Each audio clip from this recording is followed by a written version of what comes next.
The thunder cracked like a whip above Nestorville as Nora Sullivan sprinted through the rain, her soaked dress clinging to her legs and threatening to trip her with every desperate step. Behind her, the angry shouts of the townspeople carried over the storm, their torches flickering like vengeful spirits in the gathering darkness of the Montana Territory, 1878. "Witch!" someone screamed, the voice slicing through the downpour. "Liar!" Nora's breath came in painful gasps as she pushed herself beyond exhaustion, the accusations burning in her ears as fiercely as the tears stinging her eyes. She had told the truth, God as her witness. She had told nothing but the truth about the banker's son and what he'd done. But Edward Carleton's family owned half the businesses in town, and his father's word carried more weight than that of a 22-year-old seamstress with no family to speak for her. The road ahead disappeared into blackness, and Nora had no destination in mind beyond away from the people who had been her neighbors just yesterday, away from the life she had built for herself after her parents' passing 3 years prior. The rain turned the dirt road to mud that sucked at her boots with each step, slowing her flight, while lightning illuminated the vast emptiness of the prairie stretching before her. When her foot caught on a hidden rock, she went down hard, face first into the mud. Pain shot through her ankle as she struggled to rise, the voices growing closer. Panic seized her chest as she realized she couldn't outrun them, not anymore. The wound on her cheek where Edward's father had struck her throbbed in time with her racing heart. Then, cutting through the storm, came the sound of hoofbeats. A massive silhouette materialized from the darkness, a rider on horseback, bearing down on her position. Nora tried to scramble away, certain this was one of her pursuers, but her injured ankle gave way beneath her once more. The horse pulled to a stop mere feet away, mud spraying from its hooves. The rider dismounted in one fluid motion, a tall man with a wide-brimmed hat pulled low over his face. "You all right, miss?"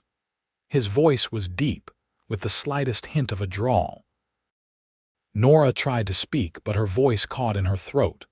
Behind her, the shouts grew louder. The stranger's head turned toward the approaching mob, then back to her. Without another word, he extended a gloved hand. "Name's Matthew Blackwood. Looks like you could use a ride." Nora hesitated only a moment.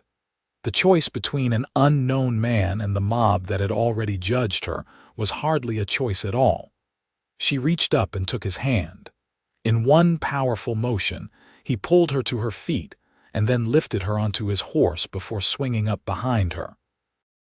The animal beneath them was massive and coal-black, matching its rider's long duster. "Hold tight," Matthew instructed, and then they were moving, the horse's powerful strides carrying them away from Nestorville and into the stormy night. Nora clung to the saddle horn, acutely aware of the stranger's chest pressed against her back as he guided the horse across the open plain, avoiding the main trail. The voices of her pursuers faded behind them, replaced by the rhythmic drumming of hoofbeats and the howling wind. They rode for what felt like hours, the rain eventually tapering off to reveal a sky spattered with stars. Nora's entire body ached, and her eyelids grew heavy despite her fear and uncertainty. Just as she felt herself beginning to slip from the saddle, the horse slowed and she glimpsed the dark outline of a cabin against the night sky. "My place," Matthew said simply as he brought the horse to a stop. "Not much, but it's dry." He dismounted first, then helped her down. When her injured ankle touched the ground, pain shot up her leg and she stumbled against him. His hands caught her shoulders, steady and strong. "You're hurt," he observed. "It's nothing," Nora replied, her voice hoarse from crying and the cold. "Just twisted it running." Matthew made a non-committal sound, then surprised her by scooping her into his arms as if she weighed nothing at all. Before she could protest, he was carrying her toward the cabin. "I can walk," she insisted weakly. No sense making it worse, he replied, nudging the door open with his boot. The interior of the cabin was Spartan but neat.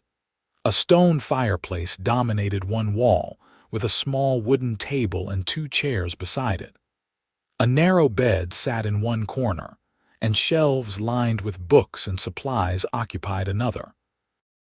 Matthew set her gently in one of the chairs before moving to light a lamp. In the warm glow, Nora got her first clear look at her rescuer. He was younger than she'd initially thought, perhaps 30, with a strong, weathered face and deep-set eyes the color of a summer storm. A scar ran along his jawline, disappearing into several days' worth of stubble. He removed his hat to reveal dark hair streaked with premature silver at the temples. "Let me tend to that ankle," he said, hanging his hat on a peg by the door. "Then you can tell me why half of Nestorville was chasing you through a thunderstorm." Nora's throat tightened. "How do you know I'm from Nestorville?" A ghost of a smile crossed his face. "Only town within 30 miles. Process of elimination." He moved to the fireplace, quickly building and lighting a fire with practiced efficiency. "Besides, I recognize that mob mentality. Nestorville's gotten a reputation for it lately." As the fire's warmth began to seep into the room, Matthew retrieved a basin and filled it with water from a bucket. He knelt before her, gently removing her mud-caked boot and rolling up her sodden hem just enough to examine her ankle. His touch was surprisingly gentle for hands so calloused. "It's swollen, but not broken," he pronounced. "Cold water and rest should help." Nora winced as he lowered her foot into the basin. "Thank you," she said softly, "for everything." "I don't know what would have happened if no need for that," he interrupted, rising to his feet. He moved to a trunk at the foot of the bed and pulled out a faded but clean shirt and a pair of trousers. "These will swallow you whole, but they're dry. You can change behind that screen." He nodded toward a wooden folding screen in the corner. "I'll step out and see to my horse." After he left, Nora changed quickly, her fingers trembling as she unbuttoned her ruined dress. The borrowed clothes were indeed enormous on her slender frame, but the relief of dry fabric against her skin brought tears to her eyes. She rolled up the sleeves and pant legs as best she could, then tied the shirt at her waist with a bit of string she found on the nearby shelf. Matthew returned a few minutes later, rain dripping from his duster. He hung it by the door and added more wood to the growing fire. "I brought you here because it was the closest shelter," he said, his back to her as he stoked the flames. "But I want you to know you're free to leave at first light if you wish. I can take you to the next town over Riverspend or wherever else you'd like to go." "Why are you helping me?" Nora asked, unable to keep the suspicion from her voice. In her experience, men rarely offered assistance without expecting something in return. Matthew turned to face her, his expression unreadable in the firelight. "Because I've been on the wrong side of Nestorville's justice myself," he said simply. "And nobody stepped in to help me." The honesty in his voice disarmed her. Nora lowered herself back into the chair, suddenly exhausted beyond measure. "They called me a liar," she said quietly. "Said I was trying to ruin a good man's reputation with false accusations." "Were they false?" Matthew asked, his tone neutral as he took the seat across from her. Nora met his gaze steadily. "No, but the truth didn't matter. Not when it was my word against Edward Carleton's." Understanding dawned in Matthew's eyes. "Banker Carleton's son." "It wasn't a question." Nora nodded, looking down at her hands. He tried to force himself on me when I was delivering a dress to their home. I fought him off, but when I told the sheriff..." Her voice faltered. "The Carletons twisted everything. Said I tried to seduce Edward to get my hands on his money, and when he rejected me, I made up lies for revenge. And the good people of Nestorville believed them without question," Matthew finished for her. "They did worse than that," Nora whispered. They turned on me completely. The women who used to order dresses from me started calling me horrible names in the street. Someone threw a rock through my window with a note telling me to leave. And tonight, she swallowed hard.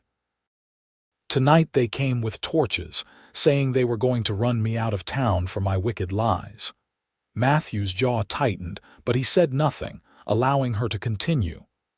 I grabbed what little I could carry and ran, she concluded. And then you found me. Silence stretched between them, broken only by the crackling of the fire. Finally, Matthew rose and moved to a cupboard, retrieving a bottle and 2 tin cups. It's not much, he said, pouring a small amount of amber liquid into each cup, but it helps take the edge off. Nora accepted the offered cup cautiously. She had never been one for spirits, but tonight seemed as good a time as any to start. The whiskey burned a path down her throat, bringing a fresh wave of tears to her eyes. "You believe me," she said suddenly, realizing it wasn't a question in her mind anymore. Matthew looked at her over the rim of his cup. "I do." "Why, you don't know me." "I know the Carltons," he replied, his voice hardening slightly. "And I know what power and money can do to a man's character or lack thereof." Nora studied him, wondering what history lay behind his words. Before she could ask, however, a massive yawn overtook her, and Matthew set his cup aside. "You need rest," he said. "Take the bed, I'll sleep by the fire." She started to protest, but he held up a hand. "I insist. You've been through enough tonight without adding poor sleep to your troubles." Too exhausted to argue, Nora limped to the narrow bed. As she settled under the rough woolen blanket, she watched Matthew arrange a bedroll near the hearth. "Mr. Blackwood," she said softly. He glanced up. Matthew, she amended. "Thank you for believing me and for the rescue." He nodded once, his expression softening slightly. "Get some sleep, miss." "Nora," she supplied. "Nora Sullivan. Get some sleep, Nora Sullivan.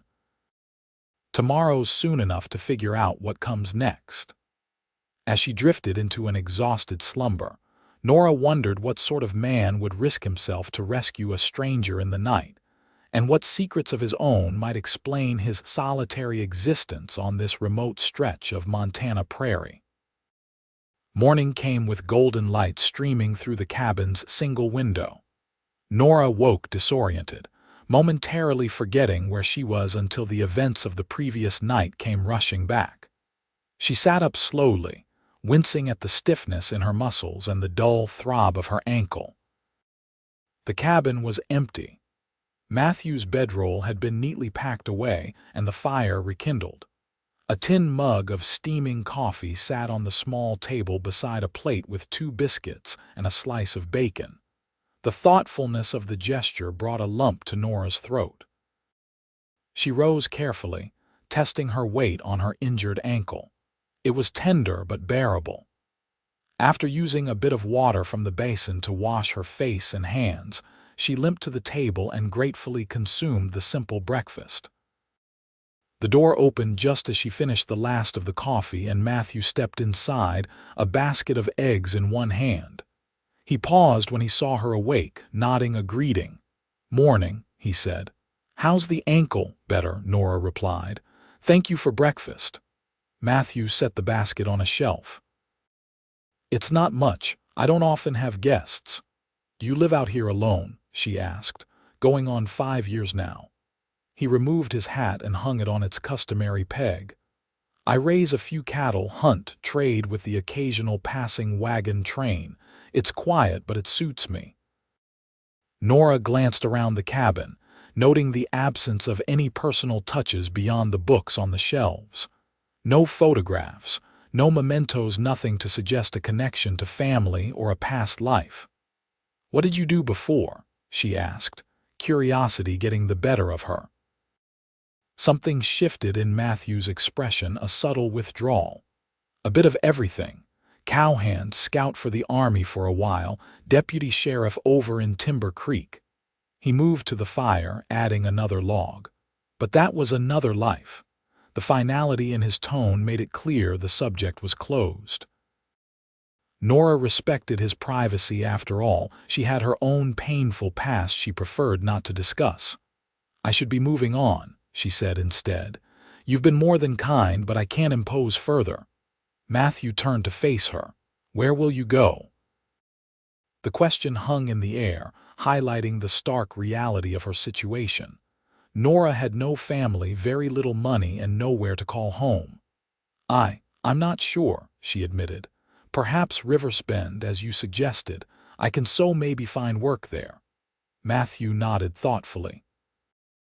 "Riverspend's a 3-day ride, and there's supposed to be bad weather coming in from the north." He glanced out the window at the clear sky. "It won't last if the ache in my old shoulder wound is anything to go by." Nora followed his gaze. "I don't want to be a burden." "You're not," he said simply. "And I was thinking my place could use some attention that's beyond my skills. The curtains are falling apart, there's mending to be done, and I never did get around to making proper bedding." He gestured to the worn blankets. "If you're willing to help with that, you're welcome to stay until your ankle's fully healed and you've had time to think about your next steps."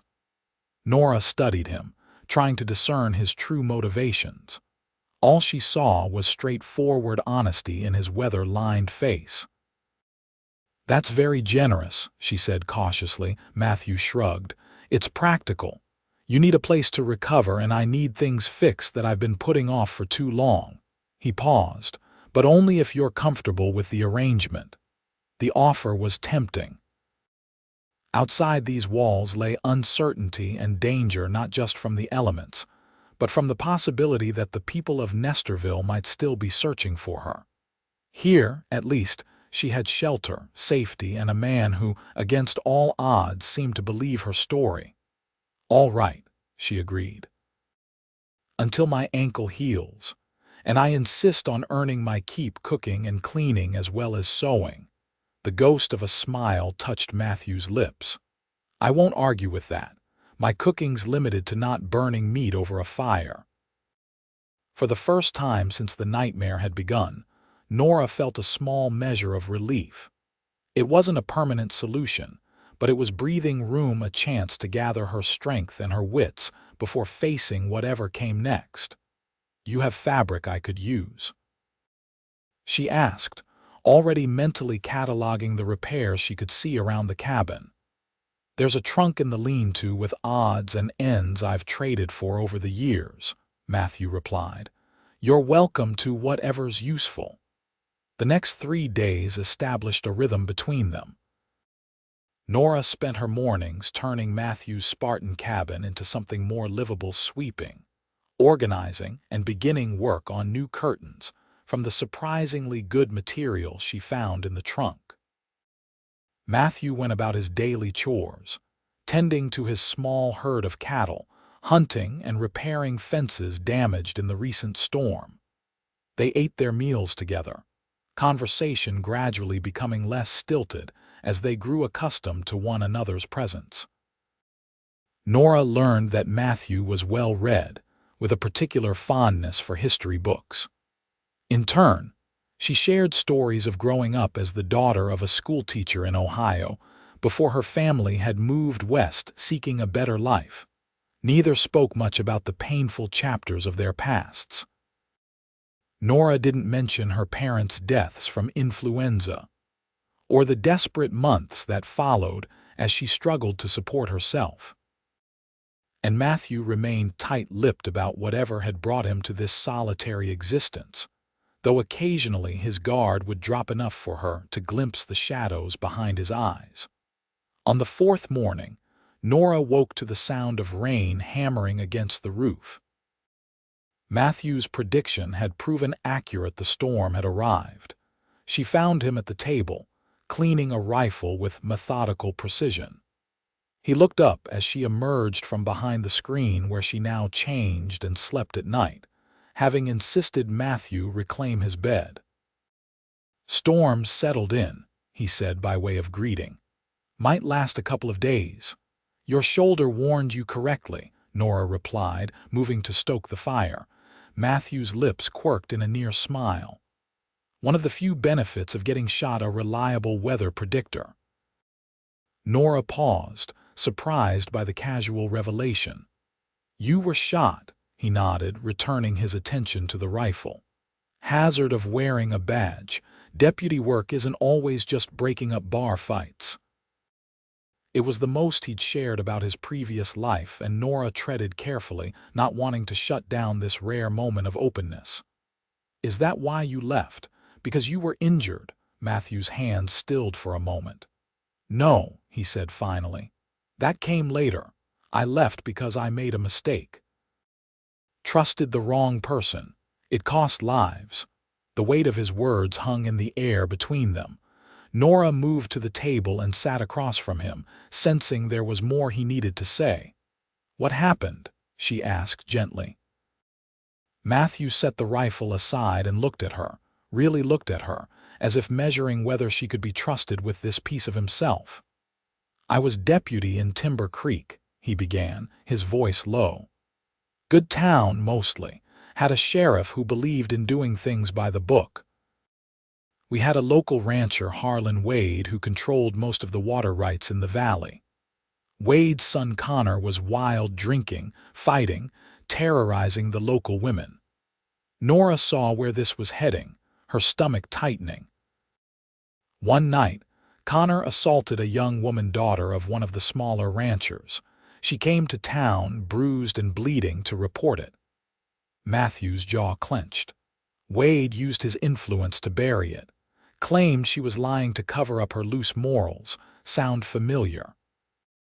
Nora nodded, unable to speak past the knot in her throat. Sheriff wanted to pursue it anyway, gather evidence. I agreed. But then Wade approached me privately.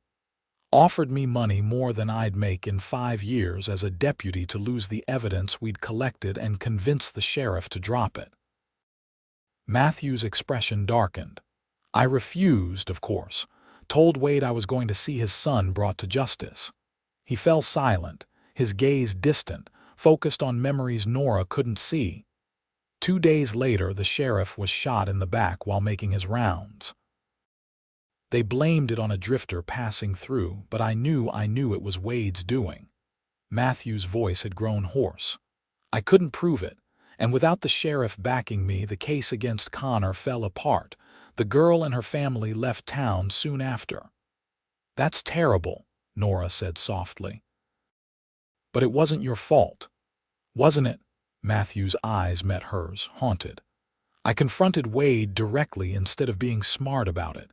If I'd played along, pretended to take his bribe while gathering evidence against both him and his son, maybe the sheriff would still be alive.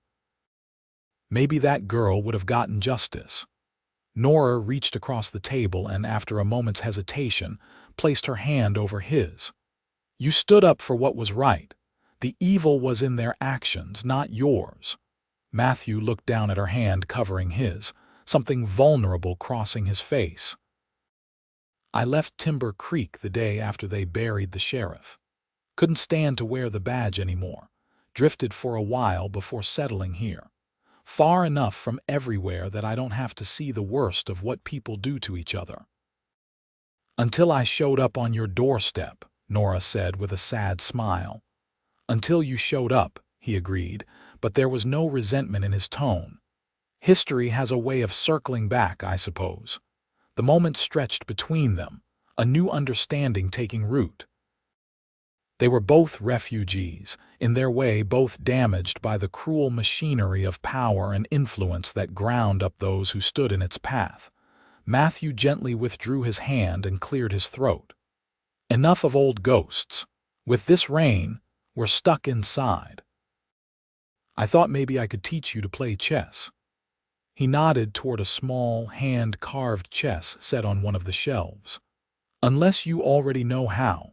Nora recognized the offer for what it was, not just a way to pass the time, but a tentative step toward friendship. I'd like that, she said with a genuine smile. My father tried to teach me once, but I never quite got the hang of it. As the rain drummed steadily on the roof, Matthew set up the chess pieces on the table and began explaining the movements of each one. Nora watched his hands, strong, capable hands that had once upheld the law, and now moved carved wooden pieces across a checkered board, and felt something shift inside her. For the first time in longer than she could remember, she felt safe. The storm lasted 3 days, confining them to the cabin's close quarters. What might have been awkward instead became a time of unexpected connection. They played chess. Nora proved a quick study. Read aloud from Matthew's collection of books and shared stories carefully at first, then with growing ease. Nora told Matthew about her dreams of one day owning her own dress shop, showing him sketches she'd made of designs inspired by fashion plates she'd seen in magazines. Matthew spoke of his childhood on a small farm in Missouri, his voice softening when he mentioned his mother, who had taught him to read by lamplight after long days in the fields. Neither mentioned the future, or how long Nora might stay. It was easier to exist in this suspended present, where the outside world with all its dangers and complications couldn't reach them. On the morning the storm finally broke, Matthew announced he needed to check on his cattle and repair any damage to the fences. Nora, whose ankle had almost completely healed, offered to accompany him.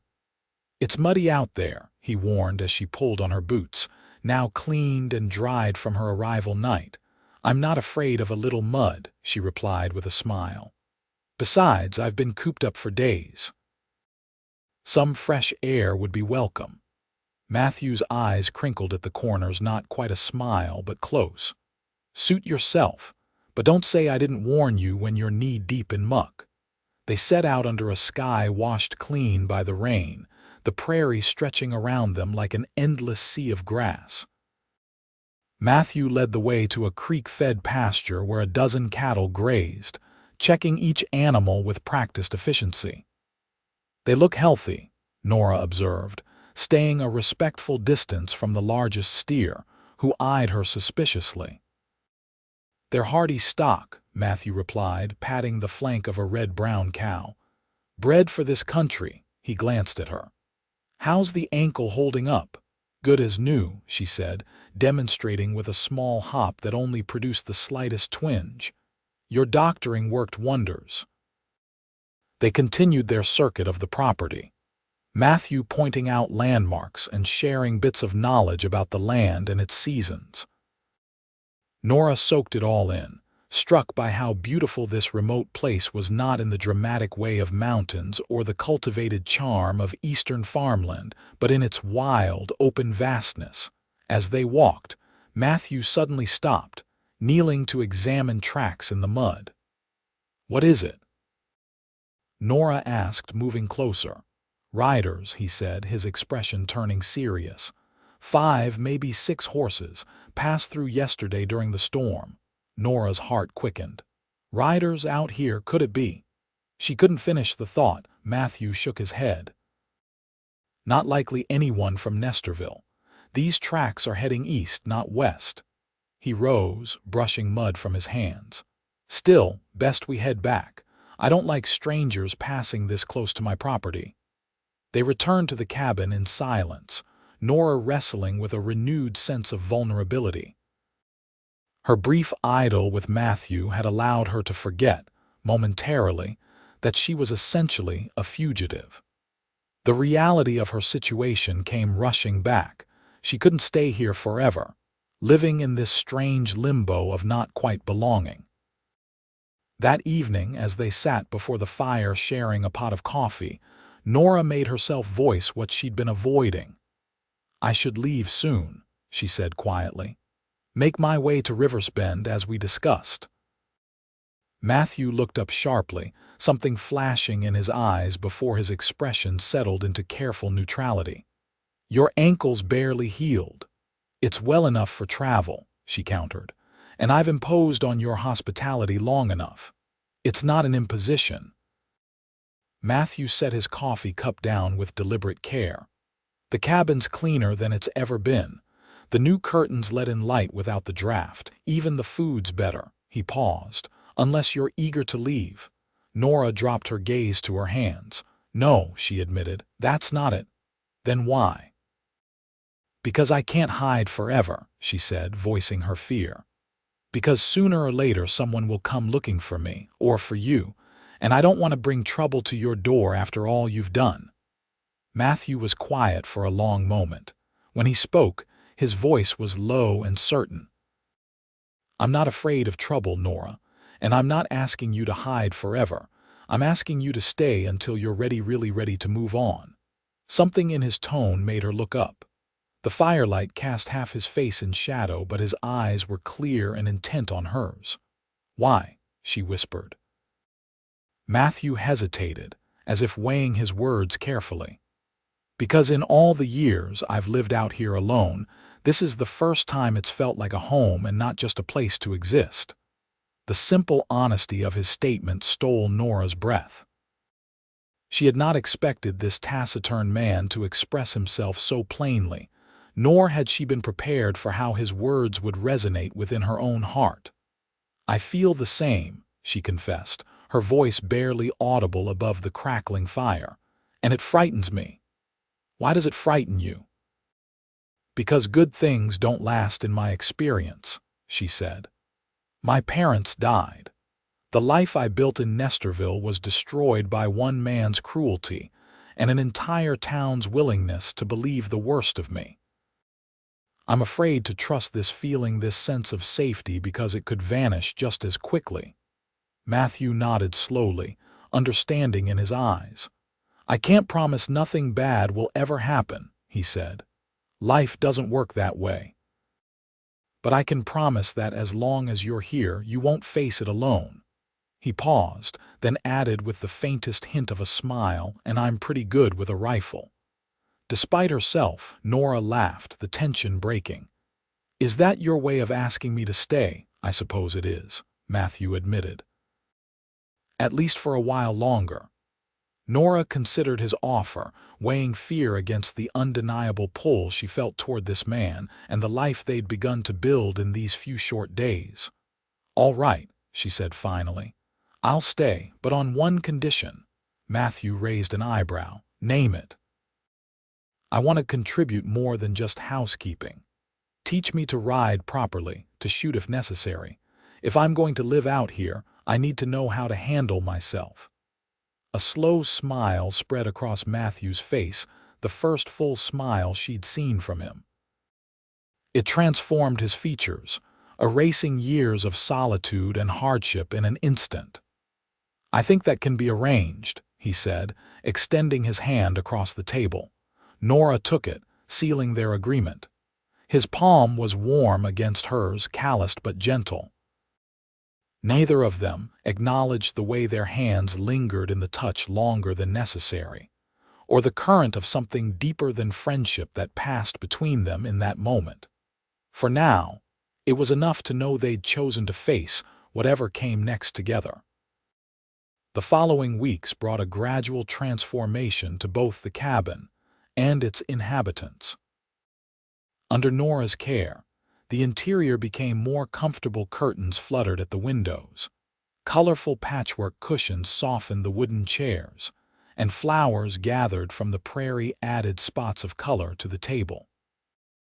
Matthew built a second bed frame, setting it behind the screen to give Nora proper privacy.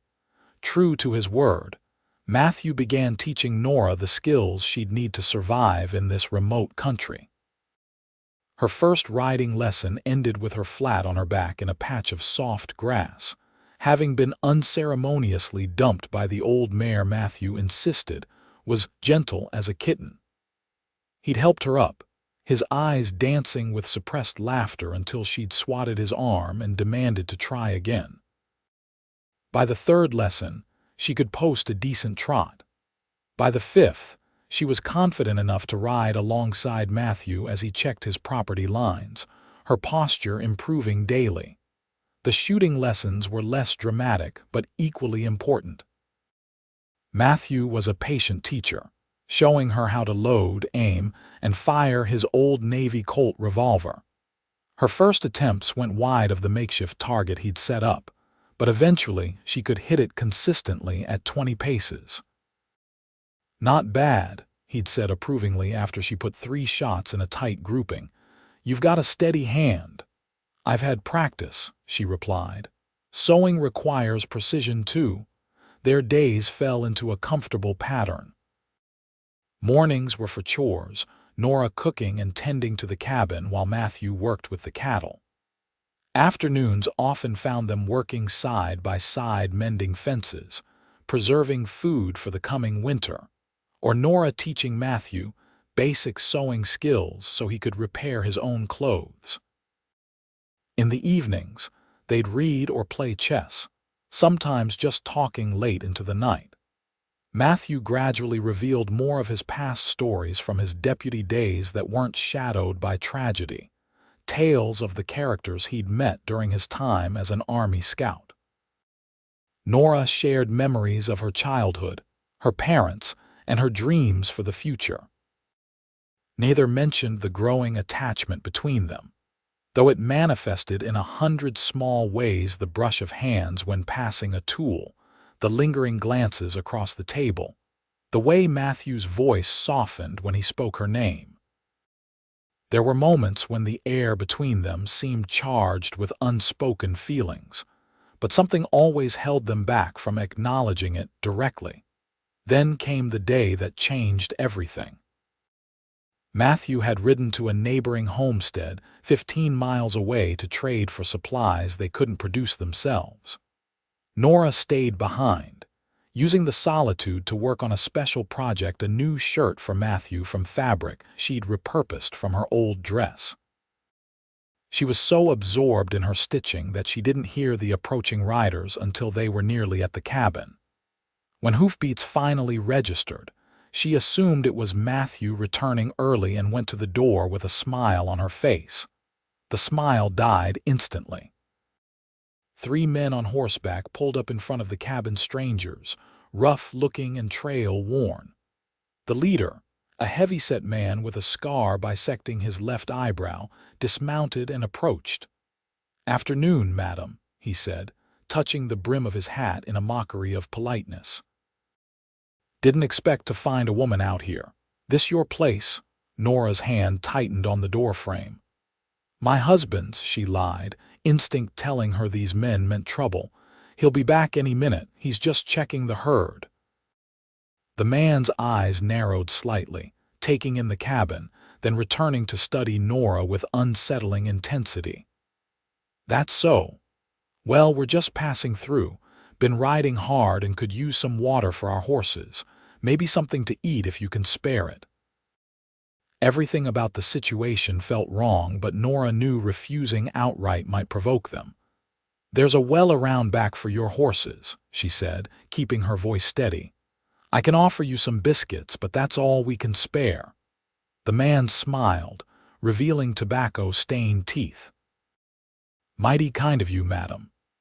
As the men led their horses to the well, Nora retreated inside and moved quickly to the shelf where Matthew kept the revolver. Her hands shook slightly as she checked that it was loaded, then tucked it into the pocket of her apron. She gathered a few biscuits left from breakfast onto a plate, her mind racing. The men returned, all 3 entering the cabin without invitation. In the confined space, they seemed even larger and more menacing. The third man, lanky with a pockmarked face, closed the door behind him. "Nice place," the leader said, his gaze wandering around the cabin before settling back on Nora. "Real homey. Your husband must be doing well for himself out here." "We get by," Nora replied, setting the plate of biscuits on the table. "Please help yourselves and then be on your way." "My husband doesn't care for unexpected visitors." The second man, younger than the others, with a patchy beard, snorted. "Ain't that a shame? We're real sociable folks." The leader shot him a warning look, then turned a smile on Nora that sent chills down her spine. "Don't mind Jake. He's just funning." He took a step closer. "What's your name, pretty lady?" Nora backed up until she felt the edge of the table against her back. "Mrs. Blackwood," she said firmly, and I'd appreciate it if you'd keep your distance, sir." The man stopped, a flash of annoyance crossing his features before he masked it with another smile. "No offense meant, just being friendly." He glanced at his companions. "Boys, take those biscuits outside and give me and the lady a minute to get acquainted proper." Panic flared in Nora's chest. Her hand slipped into her pocket, fingers closing around the grip of the revolver. "I think you should all leave now," she said, unable to keep the tremor from her voice. The leader's pretense of politeness vanished. "Now that ain't very hospitable," he growled, taking another step toward her. "Especially when we know you're lying through those pretty teeth of yours." Nora's breath caught. "I don't know what you mean." "Sure you do," he said, his voice dropping to a dangerous register. "See, we just came from Nestorville. Interesting stories they're telling there about a woman who ran off after falsely accusing a respected young man. A liar who stole money before she left." Nora's blood ran cold. "That's not true." "Maybe, maybe not. But there's a nice reward for information leading to your return." His hand shot out, grabbing her wrist. "And I think Banker Carlton would be mighty pleased to see you brought back to face justice." Nora pulled the revolver from her pocket and pressed it against the man's chest in one fluid motion, just as Matthew had taught her.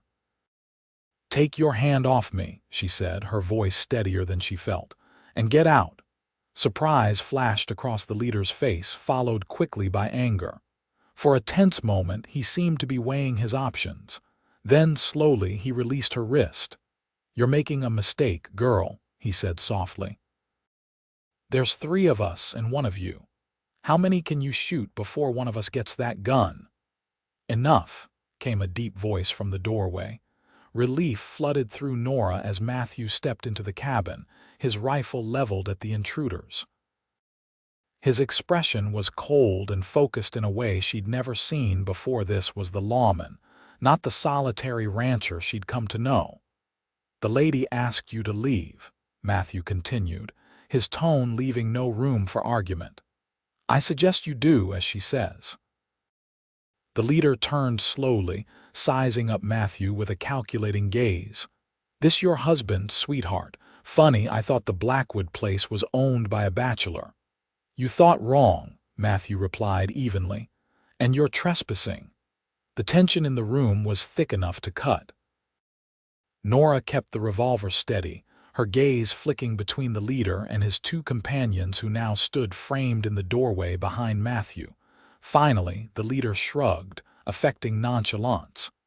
"Seems we've overstayed our welcome, boys. Let's ride." He looked pointedly at Nora.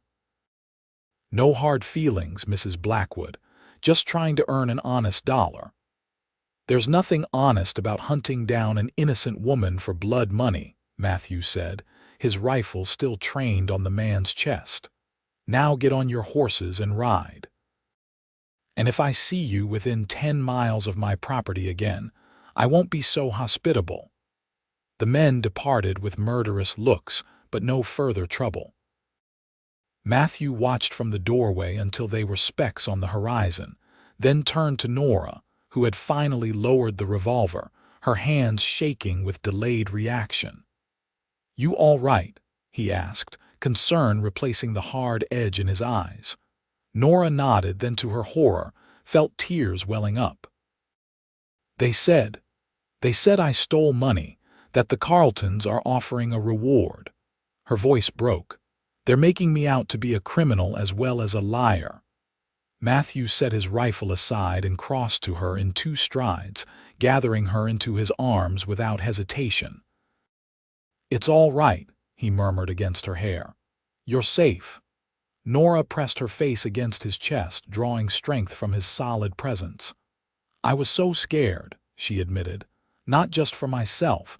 I kept thinking what would happen if they were still here when you returned." Matthew's arms tightened around her. "You handled yourself well," he said, a note of pride in his voice. "Kept your head, used the gun just like I taught you." She pulled back slightly to look up at him. "How did you know something was wrong?" Saw their tracks crossing mine as I was heading home, he explained. 3 riders moving fast toward the cabin. I circled around to approach from the back.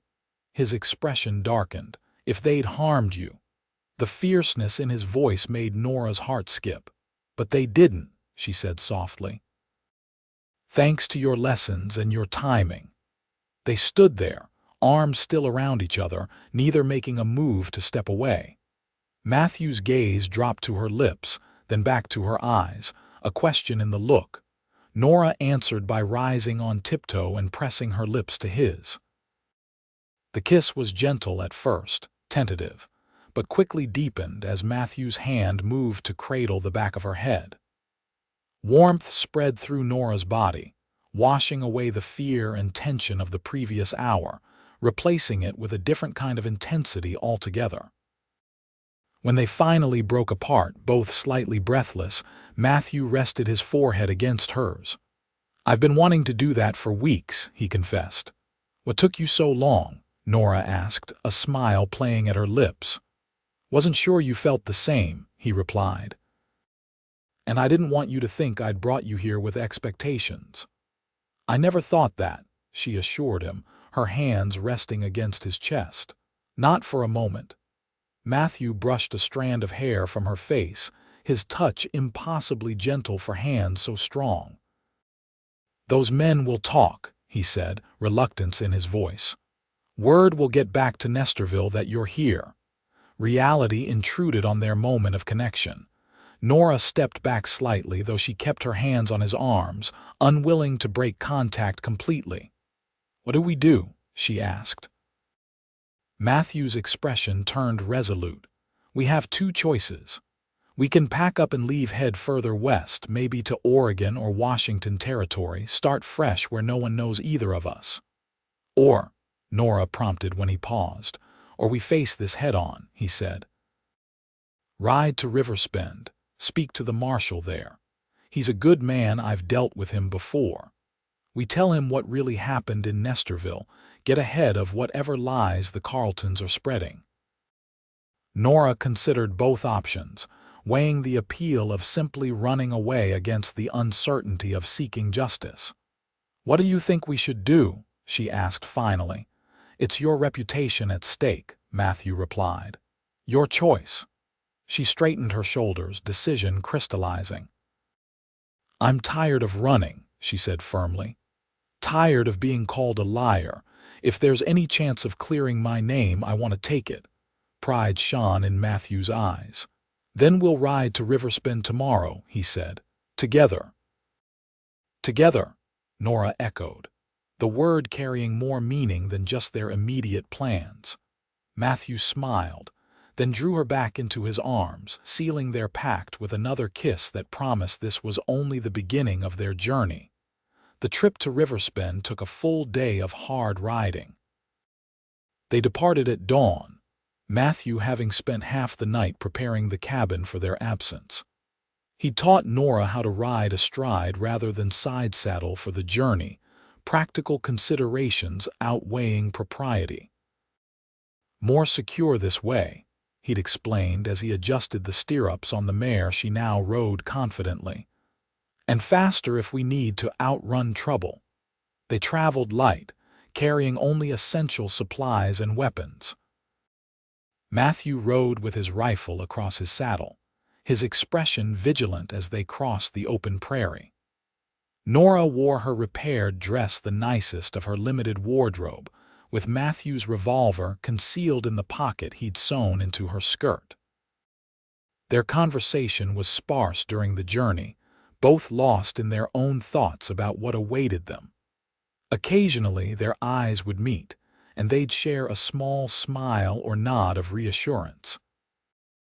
The memory of their kisses hung between them, not spoken of, but warming Nora from within whenever she thought of Matthew's tenderness. Riverspend proved larger than Nora had expected, a proper town with a main street boasting 2 hotels, a bank, several saloons, and assorted businesses. The marshal's office sat prominently at the center of town, a solid brick building with a jail attached. They secured rooms at the Riverside Hotel adjacent rooms, a concession to propriety that made Nora smile inwardly at the absurdity after weeks of living under the same roof. After washing away the dust of travel, they made their way to the marshal's office. Marshal James Thornton was a tall, spare man with iron-gray hair and shrewd eyes that missed nothing. He looked up from his desk as they entered, recognition flickering across his features when he saw Matthew. "Blackwood," he said, rising to shake Matthew's hand. "Been some years. Heard you were ranching somewhere out in the territory." "Marshal," Matthew greeted him with a nod. "This is Miss Nora Sullivan. We need your help with a delicate matter." Thornton gestured to the chairs before his desk. "Have a seat and tell me what brings you to town." Over the next hour, Nora recounted her story: the assault by Edward Carleton, the town's disbelief, her flight, and the subsequent accusations of theft. Matthew added details about the men who had come looking for her with news of the reward. The marshal listened without interruption, his expression giving nothing away. When they finished, he leaned back in his chair, regarding them thoughtfully. "That's a serious accusation against the Carleton boy," he said finally. "And equally serious that they're falsely claiming theft to justify a reward for your capture." "Every word is true," Nora said firmly, meeting his gaze. "I swear it." Thornton studied her for a long moment, then nodded slightly. "I believe you, Miss Sullivan. I've heard rumors about that family, nothing concrete enough to act on, but enough to make your story ring true." He turned to Matthew. "You vouching for her character, Blackwood?" "With my life," Matthew replied without hesitation. Something like approval flickered in the marshal's eyes. "All right then. Here's what we'll do. I'll send a telegram to the territorial judge. He's due in these parts next month for circuit court. We'll get a formal statement from you, Miss Sullivan, and when he arrives, we can address both the false accusation against you and pursue charges against young Carleton if you wish." Hope blossomed in Nora's chest. "You mean I might actually get justice?"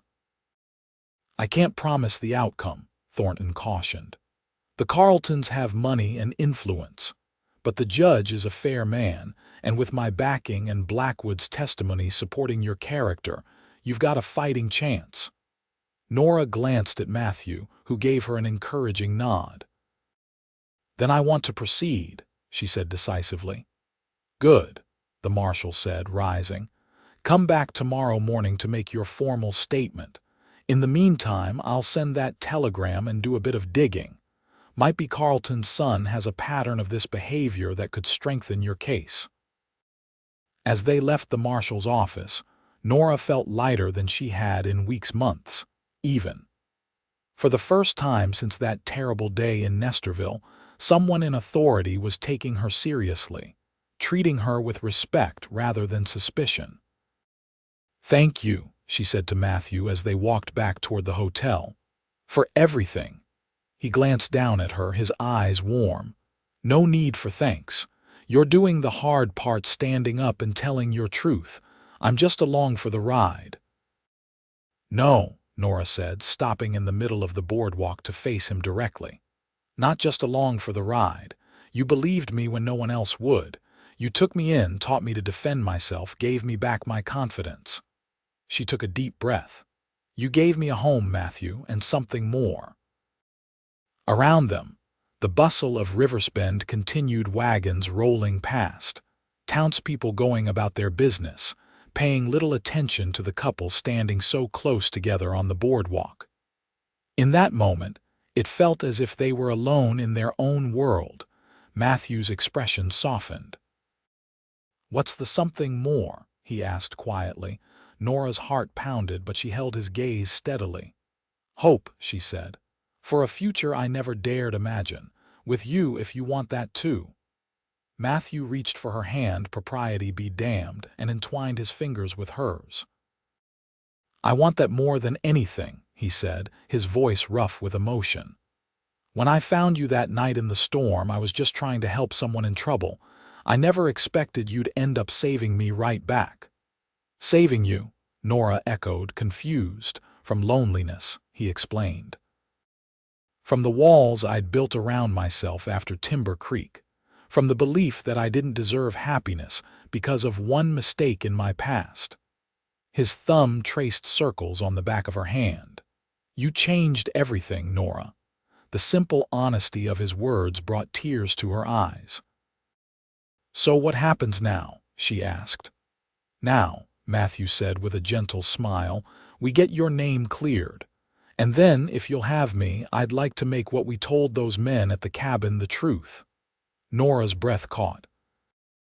"Matthew Blackwood, are you asking me to marry you on a public street in a town we arrived in 3 hours ago?"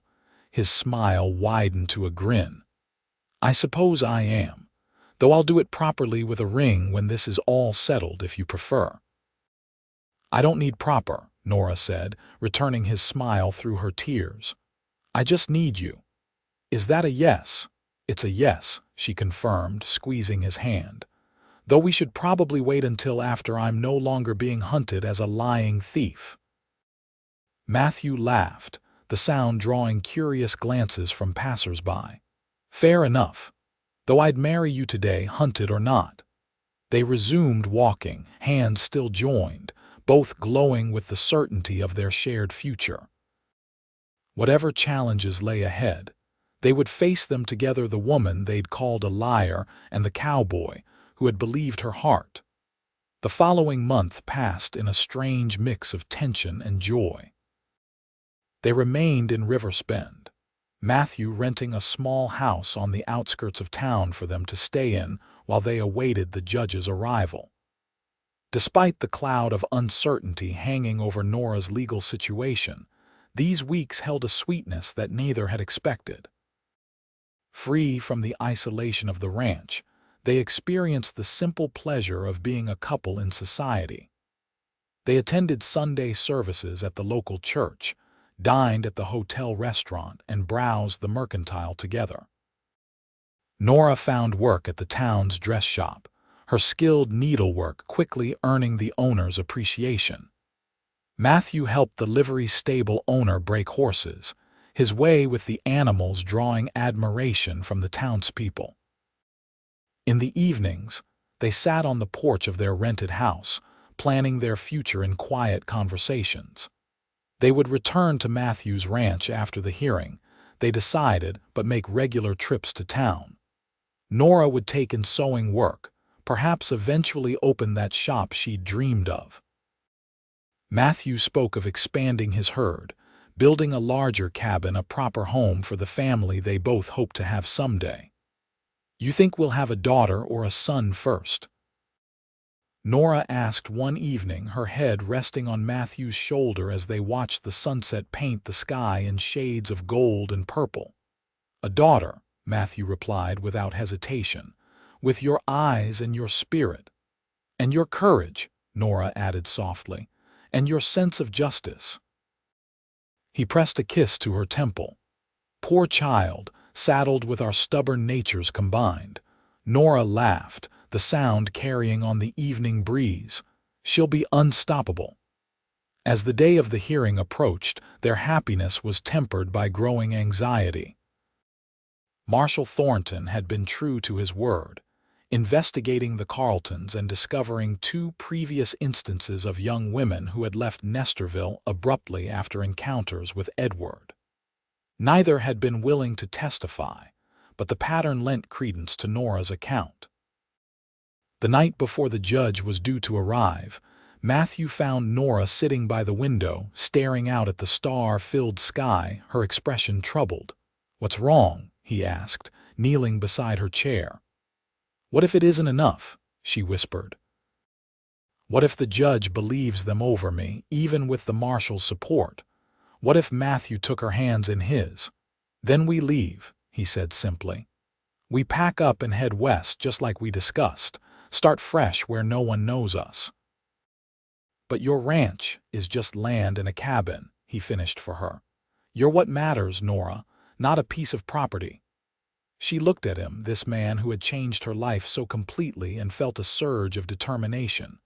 "No," she said firmly, "I won't let them drive us from your home too. Whatever happens tomorrow, we face it and move forward together." Matthew's eyes shone with pride and something deeper. "Together," he agreed, leaning in to seal the promise with a kiss. The courthouse was packed the next morning. Word of the hearing had spread throughout Riversbend, drawing curious onlookers eager for drama. To Nora's surprise, many of the townspeople nodded respectfully as she and Matthew entered, a few of the women from church even offering encouraging smiles. Judge Harmon Wilson was a commanding presence, tall and broad-shouldered despite his 60-plus years, with a thick white beard and penetrating blue eyes. He called the hearing to order with a sharp rap of his gavel, his voice carrying to the farthest corners of the room. "This court is convened to hear evidence in the matter of accusations against Miss Nora Sullivan, formerly of Nestorville," he announced. "Marshal Thornton, please present the facts as you understand them."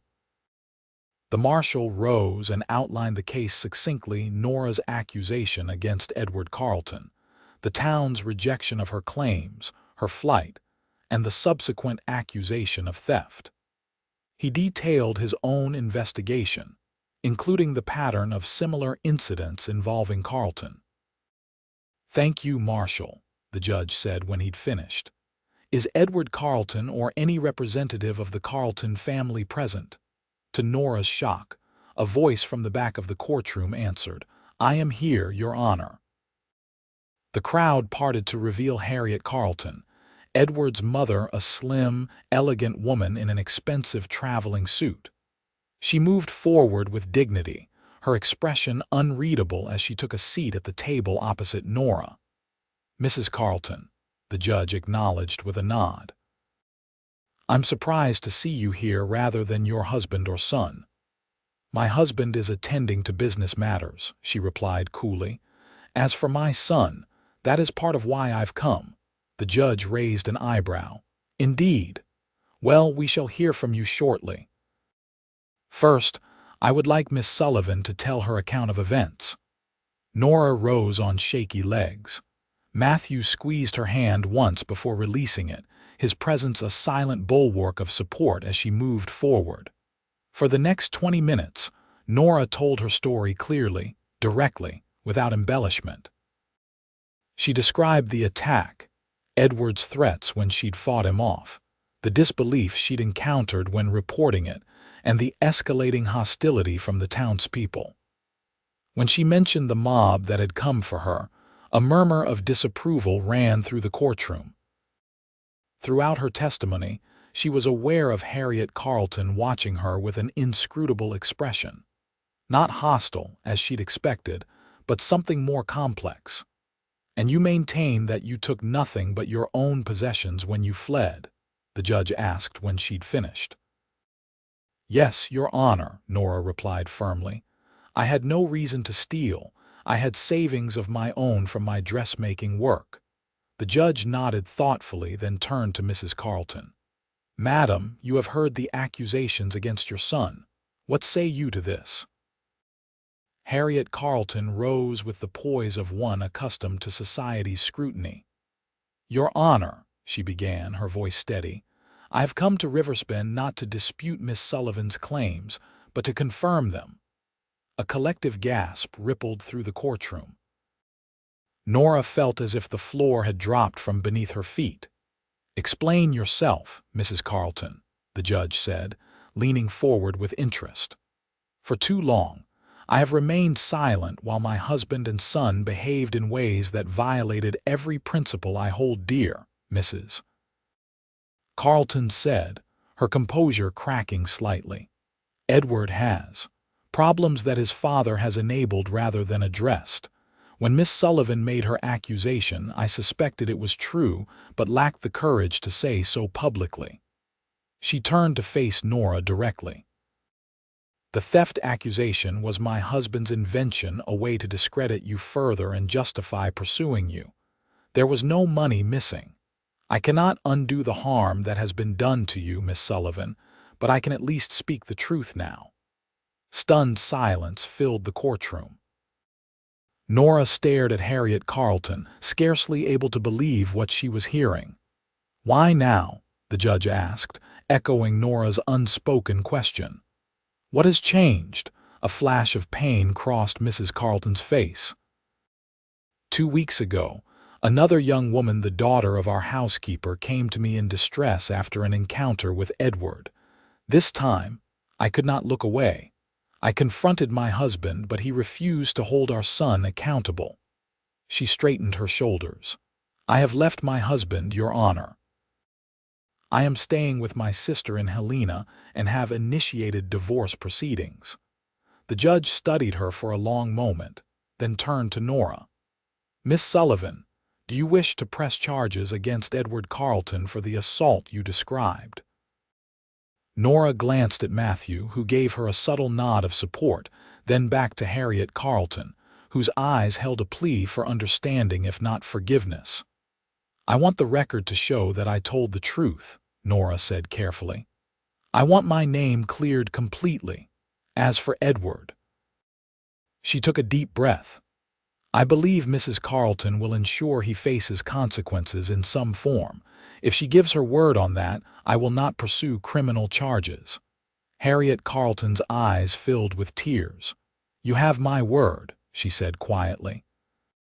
"Edward is being sent to his uncle's ranch in Wyoming, where he will truly work for the first time in his life, and he will receive the help he needs for his difficulties."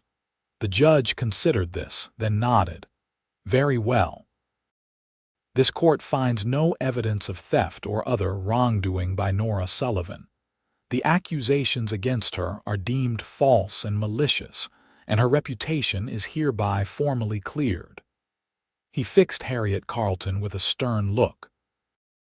"As for your son, Madam, see that he receives not only help but proper supervision. Should this court hear of any similar incidents, criminal charges will be pursued regardless of family influence." "Yes, Your Honor," Mrs. Carleton replied solemnly. As the judge brought the hearing to a close, the tension that had held Nora rigid for months finally released. She sagged slightly, and Matthew was instantly at her side, his arm around her waist, supporting her. "It's over," he murmured against her hair. "You did it, Nora." Before they could leave the courtroom, Harriet Carleton approached them, her expression hesitant. "Miss Sullivan," she said softly, "I know an apology is insufficient after all you've endured, but I offer it nonetheless. And this," she held out a small velvet pouch, "a small compensation for the livelihood and home you lost." Nora looked at the pouch, then back at Mrs. Carleton. "I don't need your money," she began. "Please," Harriet interrupted. "Not for yourself, then, but for the future you're building. Consider it restitution, not charity." After a moment's hesitation, Nora accepted the pouch. "Thank you for speaking the truth today," she said. "It couldn't have been easy." "Easier than living with lies," Harriet replied simply. She nodded to Matthew, then turned and walked away, her straight back betraying the burden she still carried. Outside the courthouse, the spring sunshine seemed brighter somehow. Matthew took Nora's hand as they descended the steps, townspeople stopping to offer congratulations and support. "So, Miss Sullivan," Matthew said when they finally had a moment alone, "now that your name is cleared and you're a free woman, what would you like to do first?" Nora smiled up at him, her heart light for the first time in memory. "First," she said decisively, "I'd like to go home, our home." Matthew's eyes crinkled at the corners, and after that, she rose on tiptoe and kissed him, no longer caring who might see. "After that, Mr. Blackwood, I believe you mentioned something about making an honest woman of me." His answering laugh was joyous and unreserved. "I believe I did at that." 2 weeks later, on a perfect early summer day, Nora Sullivan became Nora Blackwood in a simple ceremony at the River Bend Church. Marshall Thornton stood as witness for Matthew, while the dress shop owner, Clara Jenkins, stood for Nora. The small congregation included several townspeople who had come to know and respect the couple during their stay. They returned to the ranch the following day, the journey filled with plans and laughter. When the familiar silhouette of the cabin appeared on the horizon, Nora felt a surge of emotion. This place, once a stranger's refuge, was now truly her home. Matthew reined his horse to a stop at the crest of the hill overlooking the property. "Welcome home, Mrs. Blackwood," he said, his voice warm with promise. Nora reached across the space between their horses to take his hand. "It's good to be home," she replied, meaning it with all her heart. The cabin seemed to welcome them back, its solidity representing everything they had built together: trust, safety, love. That evening, as they sat on the porch watching the sunset turn the prairie to gold, Matthew put his arm around his wife and pulled her close. "Happy?" he asked. Nora leaned into his embrace, thinking of the journey that had brought her here from the desperate flight through a storm to this moment of perfect contentment. "Happier than I ever thought possible," she answered truthfully. "They called me a liar and drove me from town." "And I believed you," Matthew finished, pressing a kiss to her temple. "You believed my heart," Nora corrected softly, "and gave me yours in return. That's worth everything we went through to get here." As darkness fell around them, stars appearing one by one in the vast Montana sky, they remained on the porch, bound by love and the promise of all the days to come, days they would face together, never alone again. 5 years later, the sound of children's laughter rang across the yard as Nora hung laundry on the line, smiling at the sight of Matthew teaching their 3-year-old daughter, Emma, to ride her first pony. The little girl, with her mother's amber eyes and her father's determined chin, bounced excitedly in the saddle as Matthew led the gentle animal in a circle. "Look, Mama, I'm riding," Emma called, waving frantically. "I see you, sweetheart," Nora called back, her heart swelling with pride and love. So much had changed in 5 years. The modest cabin had expanded into a proper house, with 3 bedrooms, a spacious kitchen, and even a small parlor where Nora now gave sewing lessons to girls from nearby homesteads. Matthew's cattle herd had tripled in size, and they'd hired 2 hands to help with the increasing workload. River spend had grown too, and they made the trip to town regularly now that the stagecoach ran within 5 miles of their property. Nora had opened a small dress shop that she operated 2 days a week, her designs gaining popularity throughout the territory. Matthew had been appointed to the town council, his fair-mindedness and integrity earning him the respect of the community. As she pinned the last sheet to the line, Nora's hand rested briefly on her stomach, where their second child had just begun to make its presence known. Matthew didn't know yet she was saving the news for tonight, a special surprise for their anniversary. The mail coach had delivered a letter just yesterday from Harriet Carlton, now living in San Francisco under her maiden name. She wrote occasionally, sharing news of her new life teaching music and her ongoing efforts to help her son. Edward, she reported, had finally begun to show signs of genuine remorse and growth under his uncle's firm guidance. Nora had long since let go of her anger, finding forgiveness more liberating than resentment. The past no longer defined her, it was simply part of the journey that had led her to this life, this love. "What are you thinking about?" Matthew asked, coming up behind her as Emma chased butterflies in the grass nearby. He slipped his arms around her waist, pulling her back against his chest. "How lucky we are," Nora replied, turning in his embrace to face him. The years of outdoor work had weathered his features, but the lines around his eyes now came mostly from smiling. "How one terrible night changed everything for the better." Matthew's expression softened as he tucked a strand of hair behind her ear. "You know what I think about sometimes? That storm. If it hadn't been raining so hard that night, you might have kept running past my place. If those people hadn't driven you from town with their lies. We might never have found each other," Nora finished for him. "Exactly." His arms tightened around her. Makes a man almost grateful for other people's cruelty in a strange way.